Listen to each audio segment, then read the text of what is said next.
Sikiliza, leo wakati natembea, wazo lilikuja kichwani. Wazo hili lilikuwa ni swali kwamba kwa nini watu wengi tunasema hatuna muda wa kusoma Biblia, hatuna muda wa kuomba. Nikagundua ya kwamba ni kwa sababu hatujapanga muda kwa ajili ya kufanya mambo haya. Wanasema an idle mind is a devil's workshop, yaani akili ambayo haijapangiwa vitu manake ni karakana ya shetani ya kufanya mambo yake. Sasa basi, nikasema tufanye nini? Ishu ni kwamba unatakiwa upange muda asubuhi na mapema kabla hujafanya chochote ya kwamba uweze kusoma Biblia. Kwa nini asubuhi na mapema? Kwa sababu ndugu yangu, katika siku mambo huja mengi sana.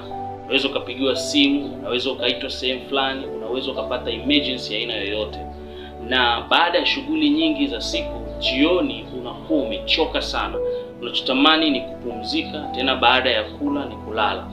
Basi unakuta hata ukitaka kusoma usiku unakuta mwili bado umechoka, lakini asubuhi ni fresh, mwili wako una nguvu na una afya tele.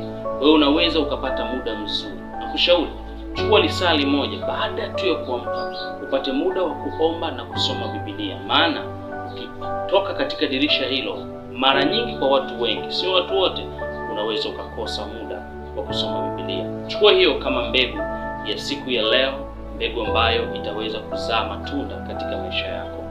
Amen.